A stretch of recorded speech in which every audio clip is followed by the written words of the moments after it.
C'est lors d'une session d'analyse de la cohérence quantique du sang en Bretagne que je propose à notre cuisinière attitrée, de vérifier, de voir son sang. Et ô stupeur, son sang, contrairement à ce qu'elle pensait, était très abîmé.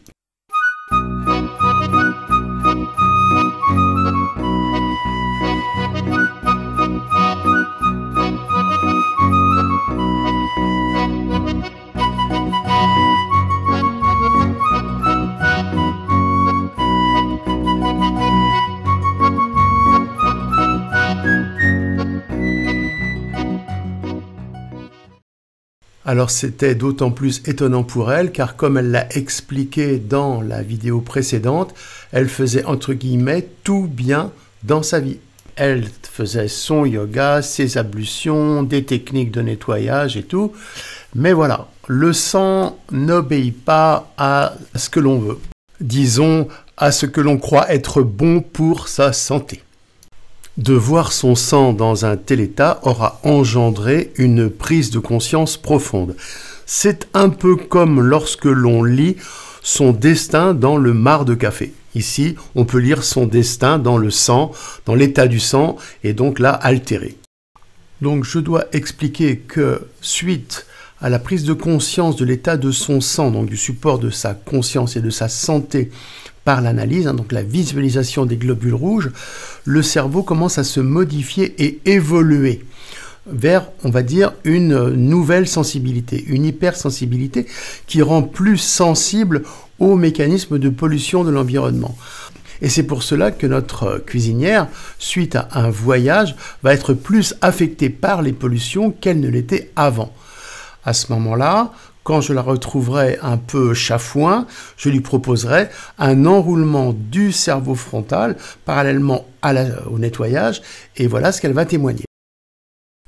Alors, je suis partie en voyage, une dizaine de jours, et j'étais hébergée chez des gens qui avaient le Wi-Fi. Je leur ai demandé s'ils pouvaient l'enlever, mais pour eux, c'était d'abord une question un peu saugrenue, et c'était pas possible. Donc, j'ai dormi avec le Wi-Fi. On continue, là ? Oui, c'est bon. Oui. D'abord, j'ai eu des gros problèmes de sommeil. En fait, ça me réveillait dans la nuit.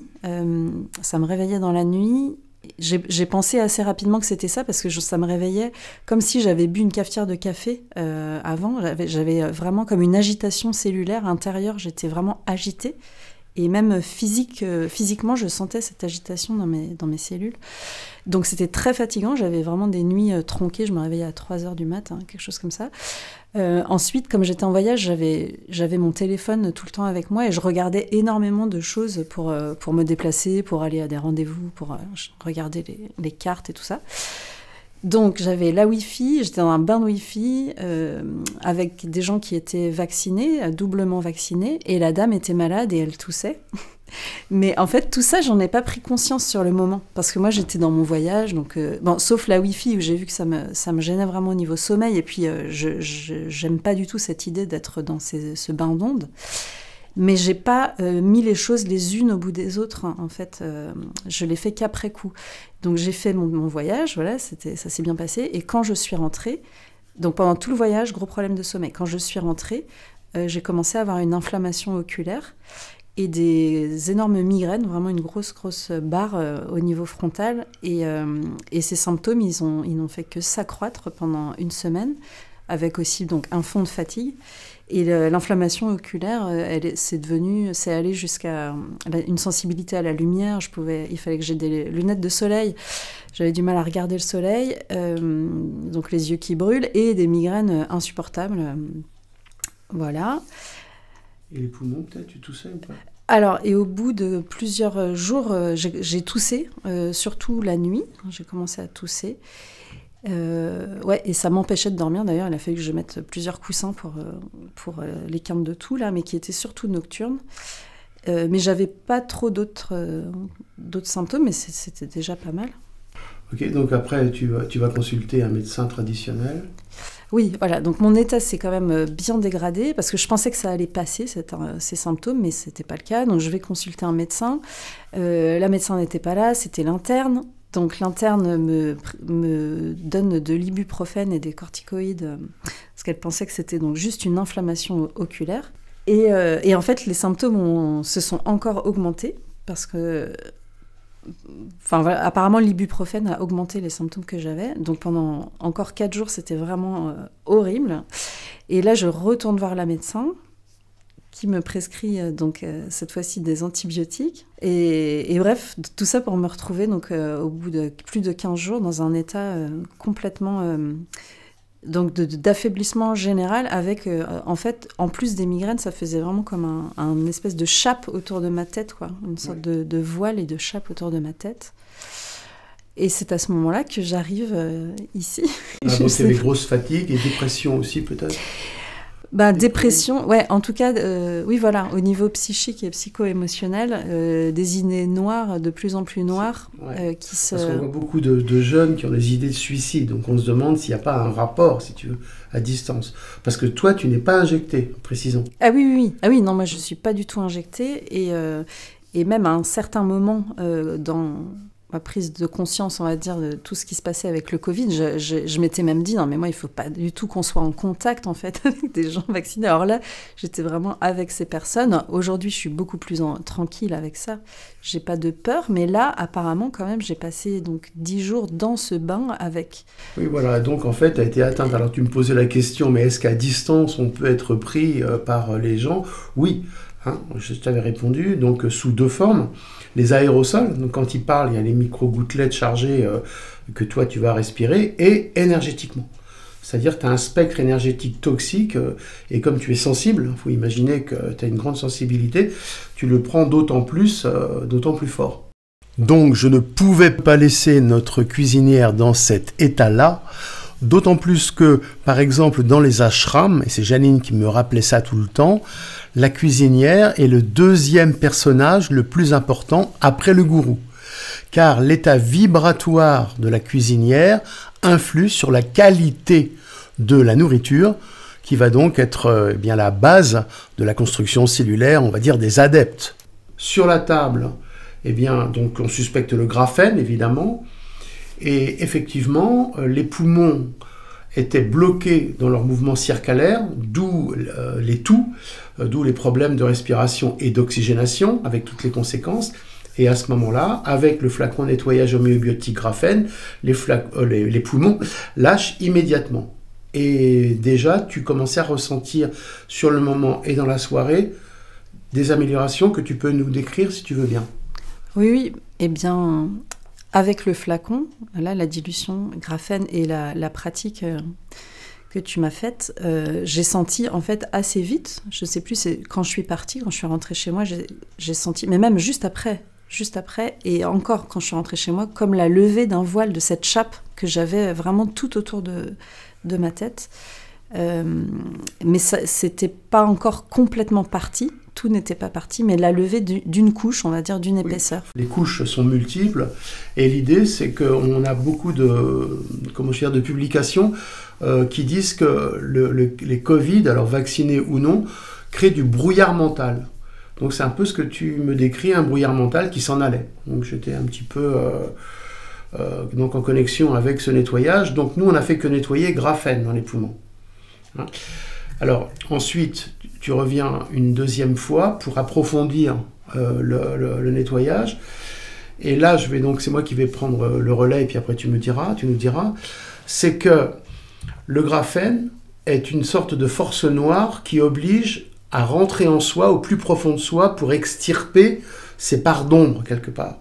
Et là, ça a été nécessaire pour arriver à rééquilibrer et continuer à nettoyer un petit peu les couches dont on parlait. Il a fallu rentrer dans toutes tes parts d'ombre. Alors, on ne va pas les décrire là, mais il y en avait beaucoup.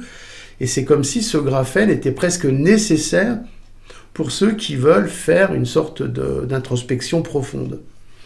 Et ça, tu as senti que tu allais au fond de toi à un moment. Tu peux le redire, ça. Oui, mais parce que donc dans le retour de ce voyage, c'est vrai qu'il y avait tous ces symptômes, toute cette fatigue, etc. Mais il n'y avait pas vraiment de raison extérieure dans ma vie pour que mon psycho-émotionnel descende à ce point. C'est-à-dire que là, pendant 15 jours, je suis vraiment allée dans des vibrations très très basses, à voir vraiment les choses en noir, alors que dans mon contexte familial et tout ça, j'avais pas de raison de sombrer à ce point-là. Donc j'étais vraiment étonnée.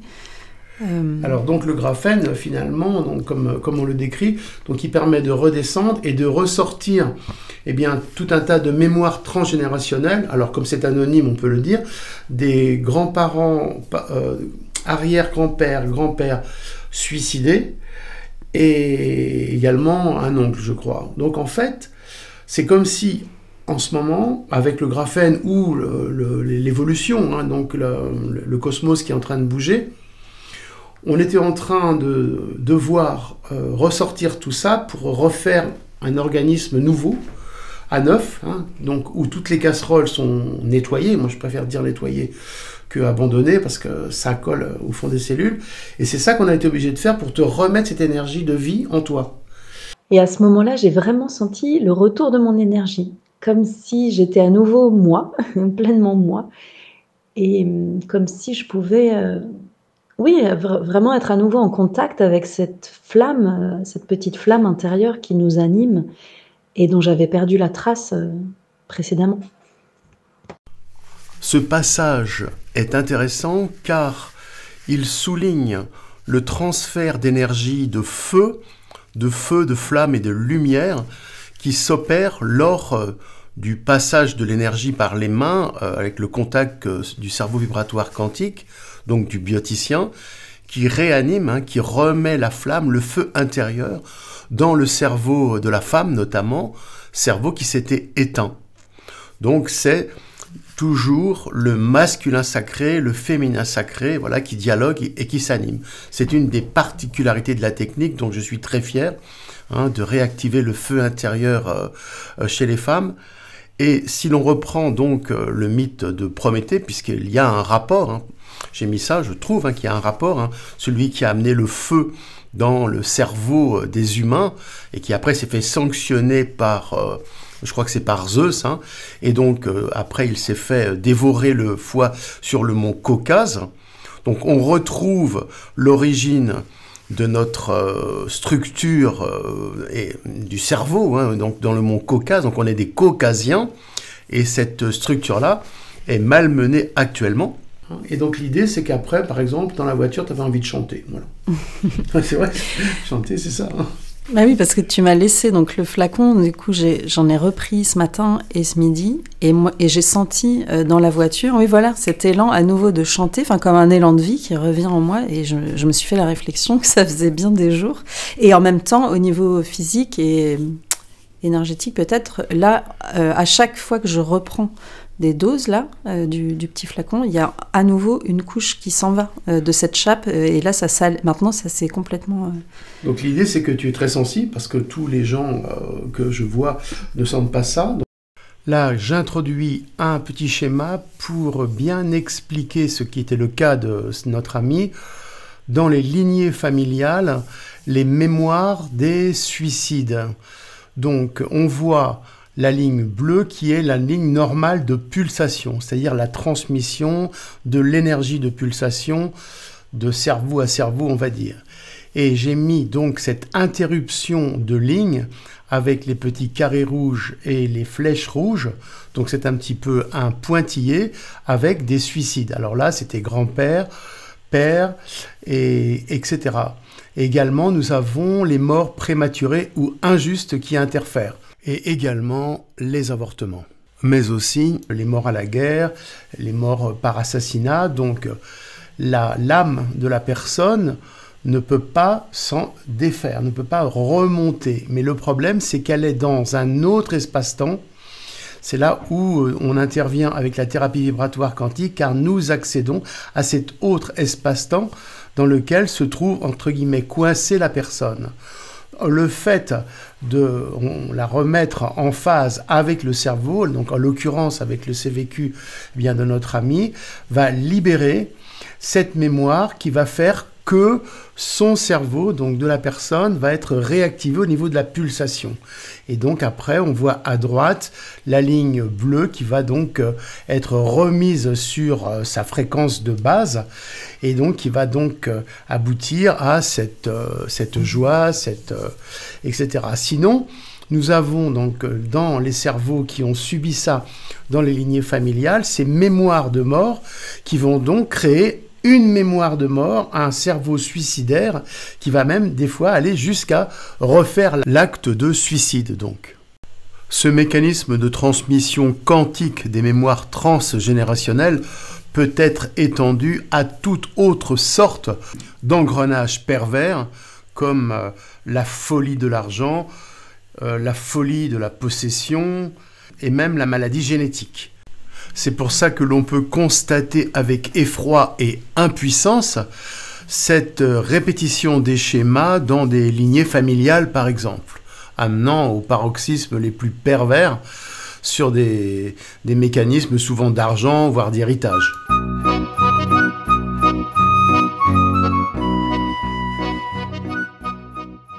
Et avant de reprendre le témoignage de notre cuisinière, je vais insérer un témoignage médiatisé qui confirme encore que si cet espace vibratoire quantique hors de l'espace-temps n'est pas atteint, toutes les thérapies engagées sont médiocres, vaines, voire inefficaces. Une jeune fille qui a perdu son père de façon précoce, à 7 ans elle dit, et cela lui a occasionné des désordres psychiques très importants.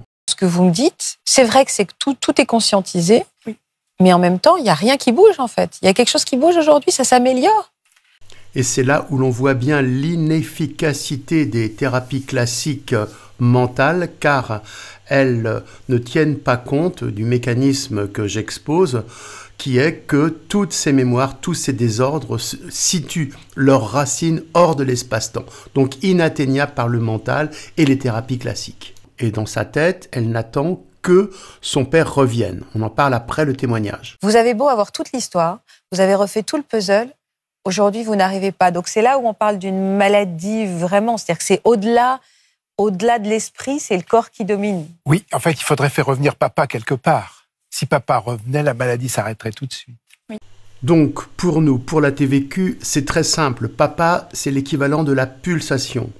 Donc si cette pulsation n'est pas activée, voire réactivée dans le cerveau, eh bien, notamment de cette jeune fille, jamais le concept de père ne sera satisfaisant dans, on va dire, son inconscient quantique. Donc nous avons la possibilité, par la technique, de réactiver la pulsation, donc d'éviter le manque.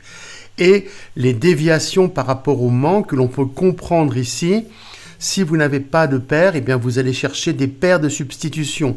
Donc les médecins, vous tombez dans la maladie pour qu'on s'occupe de vous. Et également, parallèlement, l'équivalent de la maladie qui est une satisfaction intérieure par la nourriture qui comble le manque, d'où les excès alimentaires. Et chaotique qui passe de la boulimie à l'anorexie. C'est très simple en fait. Très simple n'est peut-être pas forcément le bon mot. Car nous nous heurtons au proverbe connu « les poules préfèrent les cages », c'est-à-dire que le cerveau rentre dans une prison psychique qui le satisfait. Regardez, grâce à sa maladie, elle passe à la télé, elle est médiatique, on s'occupe d'elle. Donc cette grille inconsciente qu'elle s'est tissée, auto-tissée finalement, elle est responsable de ses actes, va faire une barrière souvent difficilement franchissable. C'est-à-dire que le saut quantique que l'on propose lorsqu'on réactive le cerveau vibratoire quantique par la pulsation, qui va donc faire sortir assez brutalement, puissamment et violemment, on va dire, de cette cage, de cette nasse dans laquelle on est, cette femme, cette jeune fille est enserrée, est souvent un obstacle que nous rencontrons. C'est-à-dire, on préfère éviter et rester dans sa, on va dire, médiocrité. C'est souvent le cas. L'activation du cerveau vibratoire quantique permet de voir la cage. Vous savez, un peu comme dans les films, où il y a des systèmes laser invisibles qui protègent les entrées des coffres-forts, Et quand vous mettez une torche laser, par exemple, je sais plus, eh bien, ça s'allume. Eh bien, quand vous activez votre cerveau vibratoire quantique, vous avez la cage qui s'allume autour de vous et dans vous. Et c'est un moment de conscience important, je dirais même indispensable pour tous ceux qui veulent comprendre la manipulation occulte qui nous gouverne, et ce, depuis 2000 ans, au moins.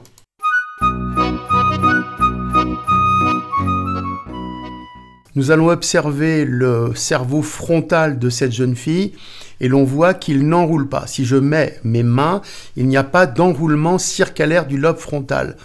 Dans l'exemple initial de la personne que j'ai traitée, eh bien, les résultats ont été aussi spectaculaires car le lobe frontal, je l'ai enroulé. Donc, j'ai réactivé le mouvement circulaire du lobe frontal. Ce qui veut dire que le cerveau retrouve, on va dire, sa stabilité. Toujours dans notre exemple, je vous souligne la carence d'enroulement du cerveau frontal qui va donc faire une dynamique d'inversion. Je vous mets la flèche. Donc, l'inversion du frontal va se reporter sur le massif facial. C'est-à-dire que toute l'énergie va rentrer en gros dans la bouche, la mastication, et est l'origine des désordres alimentaires. Remettez l'enroulement circulaire du frontal donc dans le bon sens, l'énergie va remonter et les désordres vont s'arrêter. C'est comme ça que j'ai travaillé à l'époque et que cela marchait vraiment très bien. Et l'on peut remarquer que le blocage du mouvement circulaire du lobe frontal, donc qui provoque cette inversion et l'énergie qui descend au niveau du massif facial, donc lieu de la mastication et de la nourriture, est en corrélation avec cette inflation d'émissions de cuisine que l'on a partout sur les chaînes, qui est affolante. Et cela nous rappelle également la quantité de cerveau disponible pour boire du Coca-Cola. Et pourquoi pas, pour être un petit peu vulgaire, toutes ces filles qui se font gonfler les lèvres, donc les mettent en bouche forme d'anus, qui finalement mettent le trou-duc à la place de la bouche, quoi. Bon, ok, c'était pas un peu vulgaire, c'était totalement vulgaire, mais j'assume.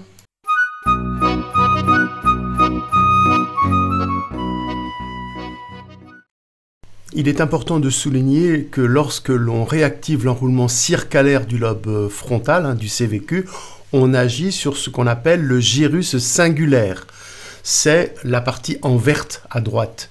C'est capital en neurophysiologie pour le bien-être de la personne et du cerveau, pour ceux qui connaissent. Énormément de désordres psycho-affectifs qui vont de la bipolarité à la schizophrénie, même en passant par l'Alzheimer, les dépressions, le contrôle des émotions, les paniques intérieures, prennent racine, prennent naissance dans l'altération de ce lobe limbique. Vous voyez, on voit bien, il fait l'interface entre le néocortex à droite et le système reptilien au centre. Donc l'idée, c'est toujours de montrer que ce CVQ, cette entité supérieure qui nous gouverne, va avoir une influence sur la neurobiologie en fonction des possibilités de son application. Je veux dire, l'espace qu'on lui laisse pour agir à notre place, en quelque sorte. Pour compléter le cas de cette jeune fille, je me dois de vous expliquer les dernières recherches appliquées que nous avons pu comprendre par rapport au cerveau vibratoire quantique et cet enroulement du frontal. Eh bien, c'est la relation avec les ADN. On sait qu'il y a deux sortes d'ADN, un ADN dextrogire qui tourne à droite, un ADN lévogire qui tourne à gauche. La nature a retenu l'ADN dextrogire. Celui qui tourne à gauche ne tourne pas, entre guillemets, dans le bon sens et est connoté à une situation de stress. Je fais court là-dessus, il y aura une autre vidéo. Donc, l'enroulement circulaire du cerveau frontal, si nécessaire au bien-être, à l'évolution, à la non-répétitivité des schémas, au projet, etc., est connoté donc à l'ADN dextrogire et celui-ci est déficient. C'est-à-dire que c'est l'ADN gauche, celui qui, entre guillemets, chafouin, qui a pris le dessus. C'est pour cela que maintenant, dans nos TVQ, nous tenons compte de ce mécanisme-là. Je ne peux pas en dire plus pour l'instant, mais c'est capital et vital pour comprendre le mécanisme de la vie d'abord et surtout de la bonne santé physique et psychique. Par exemple, les maladies graves telles que Alzheimer, cancer, prennent leurs racines au niveau de l'ADN dans un ADN gauche, l'évogir. On pourrait ainsi parfaitement comprendre dans cette maladie que l'ADN gauche, qui est un ADN inversé, nous ramène vers la mémoire du passé, alors que l'ADN dextrogir nous ramène vers la mémoire du futur, entre guillemets, les projets du futur. J'irai plus loin en disant que l'ADN gauche est le support de la vengeance, de la loi du talion, de la rancune, de la rancœur, caractéristique de l'Ancien Testament. Ce mécanisme peut être également étendu à l'effet psychosomatique du cancer, donc la mémoire du passé qui crée un état de stress et dégénère en cancer. J'ai eu l'occasion de tester cela suite à un cancer du sein où le sang était en décohérence quantique et le cerveau frontal sans enroulement. Donc le fait de remettre l'enroulement du cerveau frontal, de faire quelques nettoyages parallèles au niveau du graphène, bien sûr, a remis le corps dans le bon sens et le sang s'est amélioré, il est redevenu en cohérence quantique, montrant que toute crainte d'une récidive était écartée. Nous travaillons donc maintenant deux sortes d'ADN, l'ADN dextrogir et l'ADN lévogir. Donc l'ADN lévogir est l'ADN Z et l'ADN dextrogir est l'ADN AB. Et l'on voit bien que l'ADN lévogir, donc celui en jaune, est un ADN entre guillemets cabossé, c'est-à-dire qu'il ne tourne pas dans le bon sens par rapport à ce que Dieu, Dame Nature, a choisi comme sens d'évolution. Quand il va à l'envers, il correspond à une antivie. Il est en relation avec la peur. Mais plus encore, je pense, c'est une hypothèse, qu'il est en relation avec les globules rouges qui sont, comme j'appelle, chafouins. C'est-à-dire qui sont un peu cabossés, mal formés, exactement comme l'ADN lévogir. Donc on pourrait retrouver dans le sang, si on a des globules rouges en mauvais état, chafouin, la trace, la mémoire d'un ADN lévogir, c'est-à-dire qui ne va pas dans le bon sens, qui mémorise les peurs et qui vous amène dans un circuit suicidaire. D'autant plus que le sens lévogir antivie du mécanisme de l'ADN permet aux entités de pouvoir s'installer. Et une entité négative, elles sont souvent négatives, on va dire suicidaires et autres, va donc gérer votre cerveau vibratoire, votre biologie et vous amener aux pires conséquences. L'ADN Z est un ADN antivie, donc satanique. Cela fera l'objet d'une vidéo quand nos recherches auront abouti à plus de certitude par rapport à l'implication de l'ADN Z dans la thérapie vibratoire quantique. Mais c'est déjà une évidence toute acquise, si je puis dire.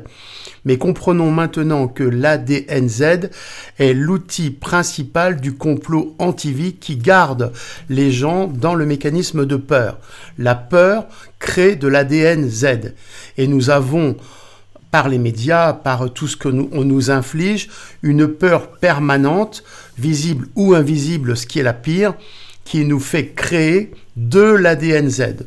Donc on reste dans un circuit négatif, suicidaire, et c'est l'état, sinon de la planète, de la France actuellement.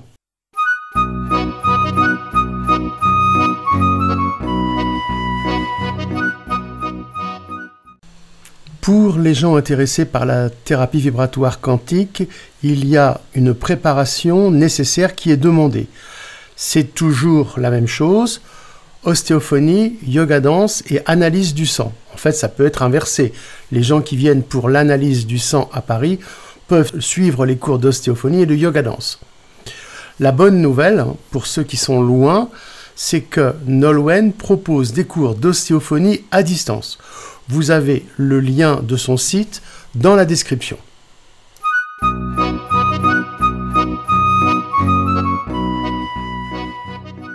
Que dans la vie, on avance en spirale, enfin, un peu comme des vagues, hein, tu vois, comme ça. Donc on avance, on retourne avec si je puis dire, un reflux d'informations qu'on doit digérer. Et une fois que c'est digéré, ça fait un nouveau ferment et ça permet d'avancer une volute suivante. Et quand on n'a pas ça activé, le cerveau frontal, on marche en axe directionnel. C'est-à-dire qu'il faut s'en sortir dans la vie. Tu n'as pas été aidé par tes parents, tu as plutôt été même bachisé par ta mère. Hein, oui, on peut dire ça. Tu es bonne à rien et tout ça. Donc, que fait la fille?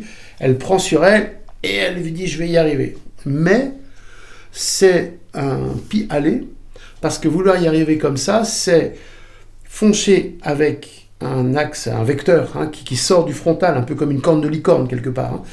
Et on va y arriver, mais c'est plutôt un mécanisme de survie.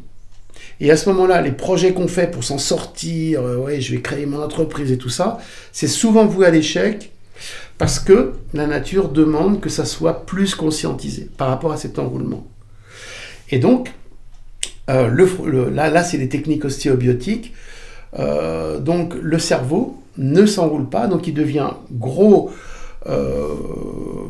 pastèque derrière le front. Et c'est très mauvais, parce qu'il y a un moment, ça lâche.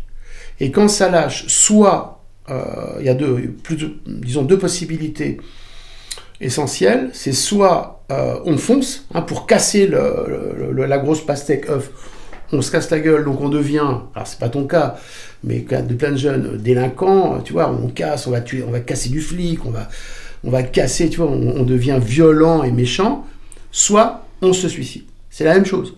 Hein, si tu peux pas aller casser devant, tu te casses à l'intérieur. Et tu as eu quand même des idées là-dessus.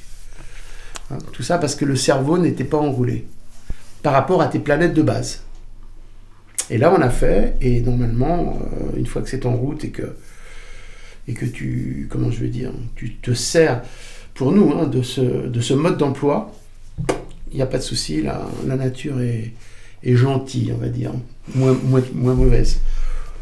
Bon, voilà, on a tout dit, hein, à peu près. Ben, je crois, oui. Hein, ok.